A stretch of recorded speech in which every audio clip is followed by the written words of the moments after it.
The honourable member for Nelson. Thank you, Mr President.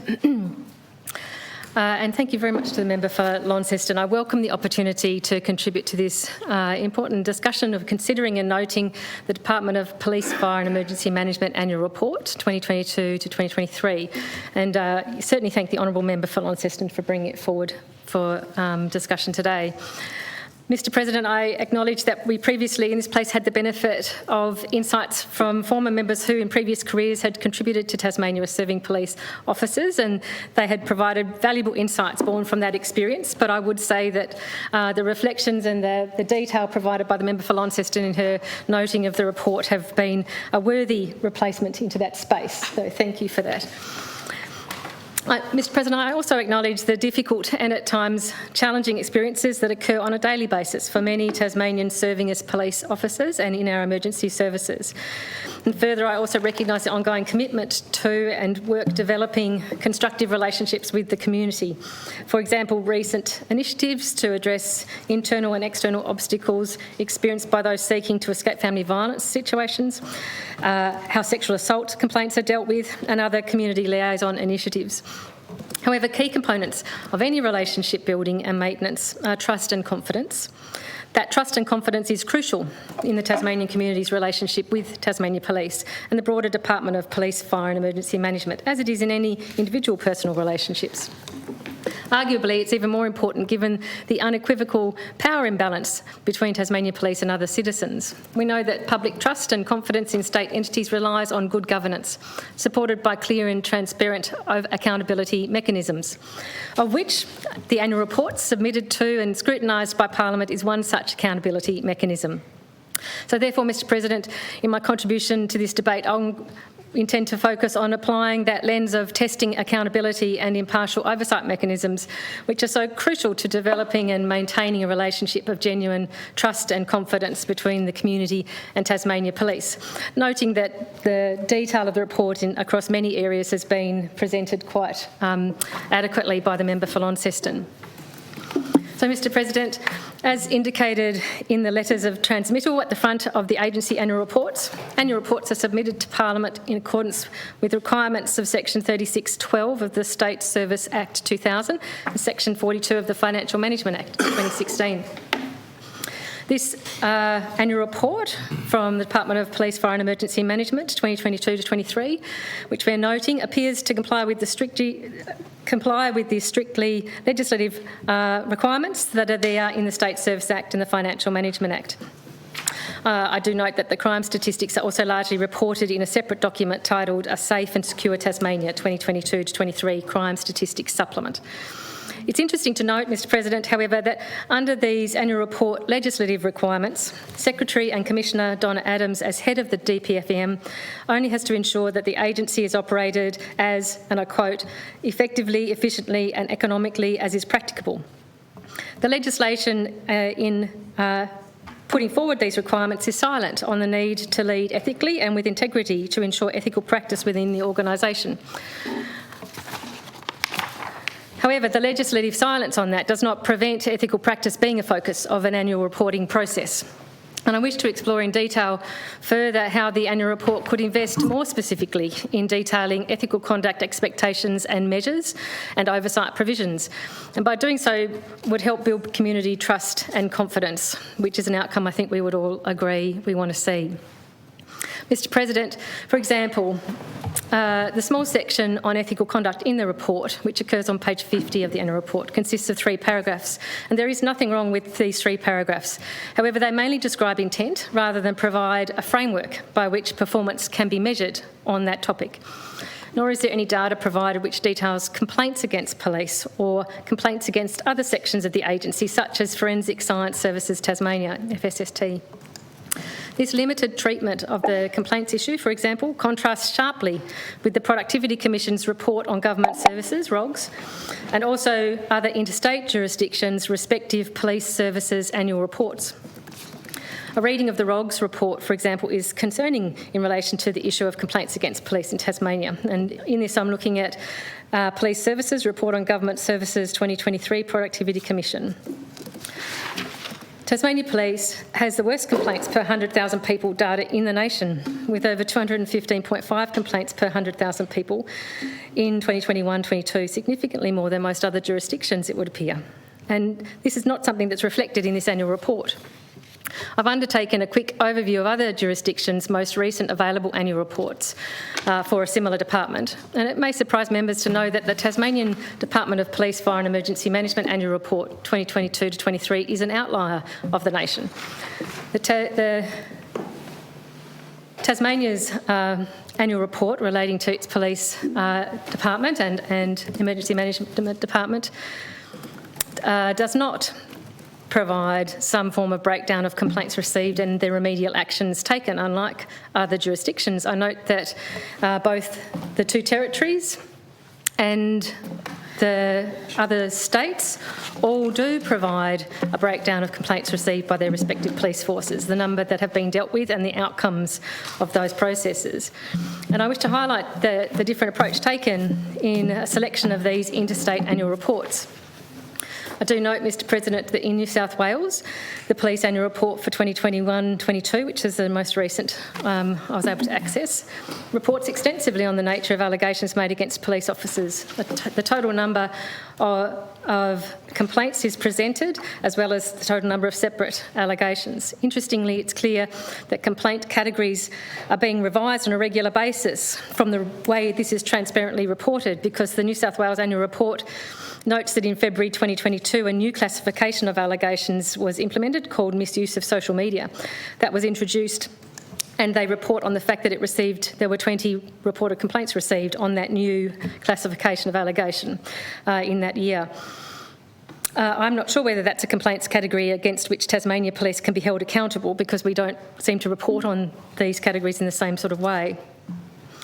The annual report for New South Wales also sets out performance targets in relation to timeframes for investigation and resolution of complaints, I note.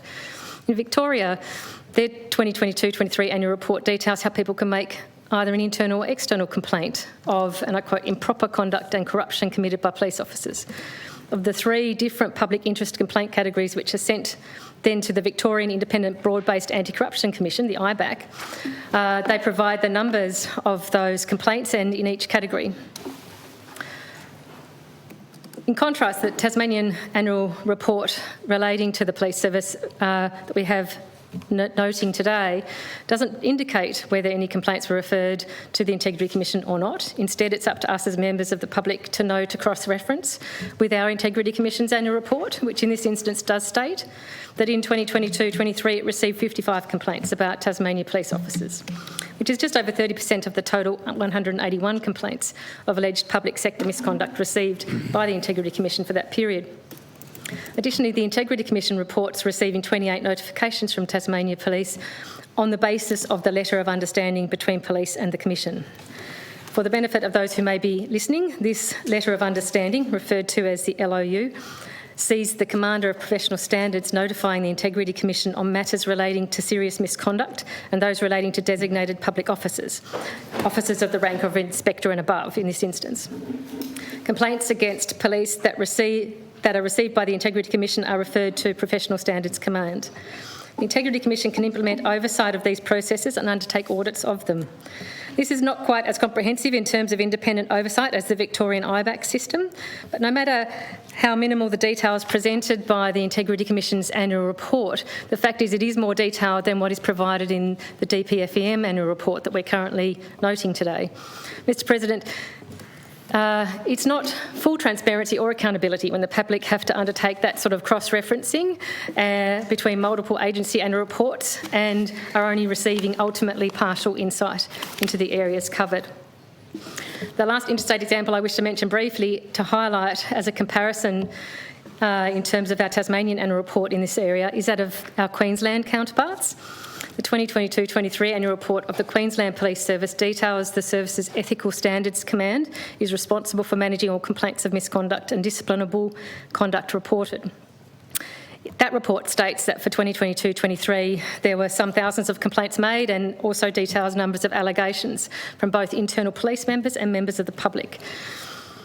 That report presents 68 complaint categories, with the report providing a breakdown of the total numbers of allegations made and discipline outcomes presented. Additionally, the Queensland Annual Report details a separate set of disciplinary proceedings undertaken by the Office of State Discipline, which details discipline matter hearing types, hearing outcomes and sanction types, all dealing with matters including dismissal, suspension without pay, probation and transfers, as well as any post-separation disciplinary matters. It's quite a comprehensive presentation of information in that annual report. I do note that that is a jurisdiction that's had some considerable issues in the past around police force corruption and therefore have had to step up in terms of their transparency and reporting, no doubt, subsequent to that. But before I leave the Queensland Annual Report, for example, Mr President, I also wish to highlight another component of that report which I think makes for really interesting reading and is useful to reflect on when thinking about potential opportunities in the future for our state.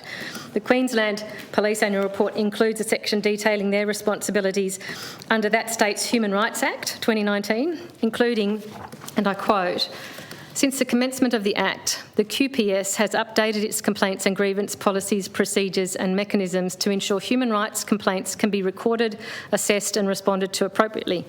The Queensland Police Annual Report then proceeds to detail for the period of 22-23 the number of distinct complaints where it was identified that one or more human rights may have been engaged, the number of individual human rights limitations connected to those complaints, the number of instances where human rights were unreasonably limited, and the numbers of resultant apologies, managerial resolutions, explanations and disciplinary actions. And finally, it details the number of complaints finalised at the end of that reporting period. Now, obviously, Mr President, we have a lamentable absence of a Human Rights Act in this state. It's through no fault of our agencies that they are not reporting against human rights related complaints, certainly not. However, the point that I'm making is how far we are behind in that sense in terms of transparency and comprehensiveness of our reporting. Currently, we do not even have included in the DPFM annual report, I believe, a breakdown of complaints received in terms of police, let alone concerns surrounding human rights breaches, which, as I said, we don't have an act against which to measure that, which is a responsibility of governments of the day, not of individual agencies. Mr President, back to the DPFM annual report before us. The report only needs to essentially cover, under its legislative requirements, the functions and exercise of powers of the head of agency. There's no requirement to report on the exercise of significant powers by police over a range of both state and Commonwealth legislation. The functions and powers of the heads of agency are set out in Section 34 of the State Service Act and are very workforce and administratively focused in their nature. It strikes me, and again highlighted when compared against the range of detail provided in those other interstate annual reports, that there is considerable scope to broaden the range of matters reported on in our agency and government department annual reports, particularly that of the Department of Police, Fire and Emergency Management. For example, how is the public to be informed about emerging issues and matters of concern, and about compliance with important legislation such as Commonwealth surveillance legislation and Tasmanian surveillance devices legislation? As yet another example, how are we to know how significant sections of Tasmania Police, like Forensic Science Services Tasmania, FSST, is performing? This is an emerging area of public interest, certainly, in light of recent developments, again in Queensland, in relation to DNA forensic testing, which have apparently led to the biggest world disaster in forensic science history, involving the retesting of over 100,000 samples, if they in fact still exist and have not been destroyed. The Queensland Government, is my understanding that the Queensland Government have at this stage committed something in the vicinity of $200 million to fix the issue, and this financial commitment is likely to increase. I do note that on page, I think, 21 of the annual report that we're noting, there has been a forensic science technology uplift, including a DNA extraction robot. And at page 58, it refers to the procurement of a DNA automated extraction robot and 2 DNA liquid handling robotic stations at a cost of $537,000. Given the developments in the current Bennett Commission of Inquiry in Queensland and the disastrous move from a manual DNA extraction method to an automated extraction method in that jurisdiction, I do wonder what validation studies have or will be undertaken have been or will be undertaken in Tasmania to ensure the effective implementation of any new technology or methodologies. I certainly wouldn't want to see us in a similar situation, having shifted to an automated method, having to then go back and undertake corrections and significant revision of activities, forensic testing activities. I do note our annual report makes no mention of the landmark Sofronoff inquiry reports from 2022, which was also touching into these areas. Mr. President, half of the 124-page annual report consists of financial statements, and that's always illuminating to have that detail. The rest of the report deals with the strategic framework adopted by the agency and select compliance and performance issues. However, there's what I believe is a missed opportunity to also have a focus in this reporting on openness, accountability and transparency. And I'd like to just mention a few of those areas a little further. For example, Mr. President, there's little provided in the report in regard to the important issue of right to information compliance. It's mentioned on page 43, but while recognising that RTI details may be obtained from the Department of Justice and also from the Ombudsman's respective annual reports, so we could cross-reference to those, it doesn't satisfy the expectation that there is more than merely minimal information provided in the DPFEM annual report. I think it's a fair expectation to see some form of data catalogue detailing how RTI matters have been dealt with in the reporting period and any issues exposed under internal or external review in that space. There is no helpful detail, for example, on how often sections 19 and 20 of the RTI Act are used to potentially avoid disclosure under the Act. There's no mention of the use of section 6 of the RTI Act, which potentially can be used to prevent disclosure, a practice which has been criticised recently by the Ombudsman in relation to a number of agencies. As an example, in the period covered by this annual report, I experienced the inappropriate use of section 19 in an initial response, which attempted to block access to information I sought through an RTI application.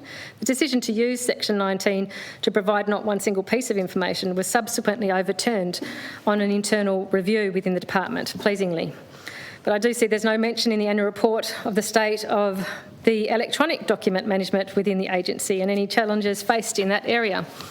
And again, I have the experience whereby an RTI request was refused on the basis that a search of the many thousands of pages of the file would require a page-by-page search, as no steps had surprisingly been taken, apparently in the 14 years of the file's existence, to organise or digitise or index the file, despite what appears to have been in the budgets millions of dollars being invested by government in IT and document management projects over recent years, including, I believe, on Project Unify, which is mentioned in the report, I believe, on page 19 and 23.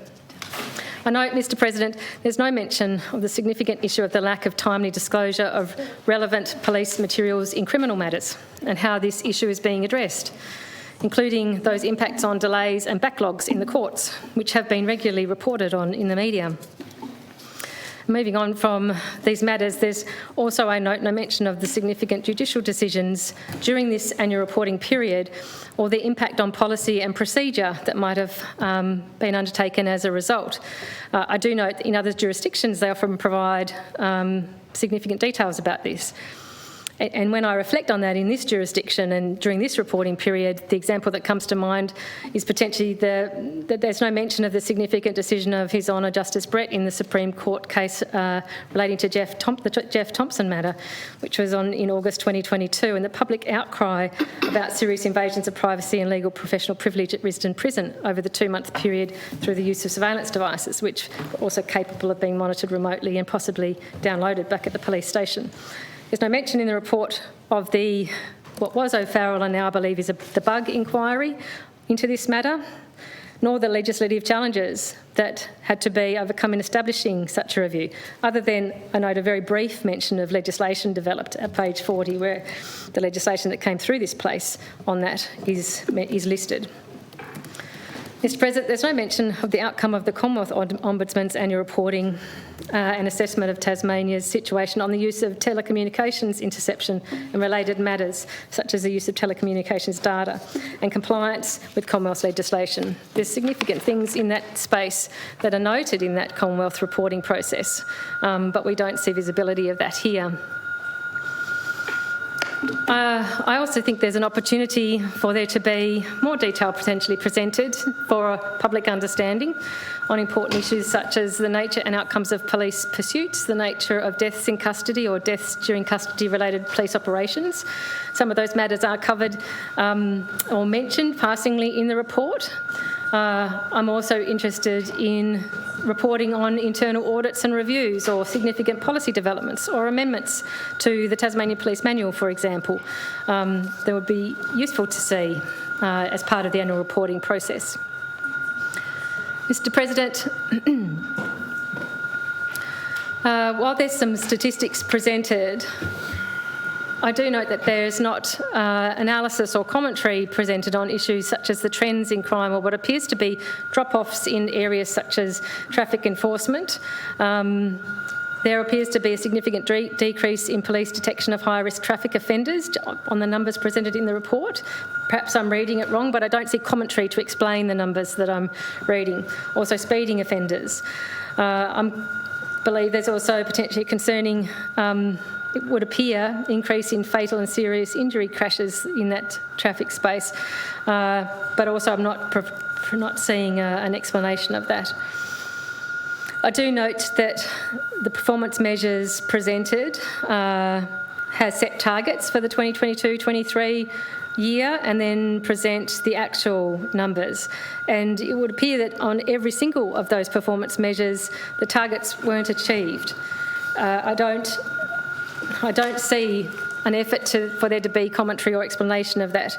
Perhaps there's another more relevant opportunity for that to be presented, but it would have to be, I think, somewhere that's readily available and transparent for the public, so that we can see that there is transparency and visibility around how these targets are set, what it means when we don't meet them, what explanations there might be around them. We have a chance in this place during budget estimates and processes like that to undertake that kind of scrutiny.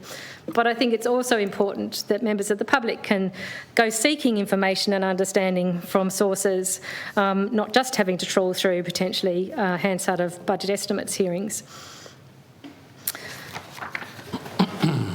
Mr. President, I feel that while presenting numbers is important, analysis and explanation is also important when the reader is left to pursue their own analysis on some of these critical issues of significant public interest. There can be the opportunity for greater misunderstanding or indeed underestimation of what's occurring in this space and the achievements and activities of our police force and our emergency management system. So, Mr. President, I do note that it was an interesting process that I found to go looking at some other jurisdictions to see different approaches to how reporting was undertaken in relation to similar departments interstate. I do think that there is a distinct opportunity for us to consider how this might be improved. I don't know what the process may be within the department for considering what information and how information is presented in the annual report. I'd hope that there was some ongoing way that opportunity for improvement or refinement or development is available.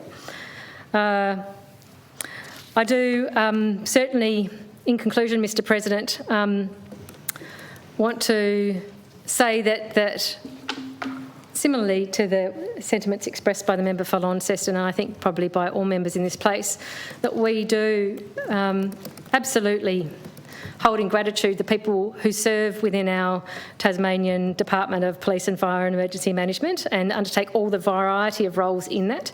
None of those jobs are easy jobs. They are all significant roles of public service.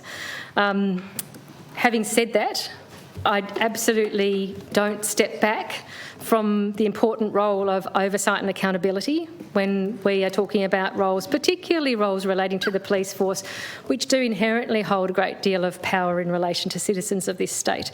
So I regard my role here in this place as an important one in undertaking that sort of scrutiny, contributing to that sort of transparency and oversight. And I look forward to potentially there being more opportunities to engage engage with and explore ways that we could improve that oversight and accountability, because it will only be of benefit, not just to building that public confidence and trust, but also the, I think, effectiveness of the services, the relevant services to the Tasmanian community as well, when we achieve improvements in confidence and trust. So, Mr President, I thank the member for Launceston for bringing this to our attention today, and I also note the report.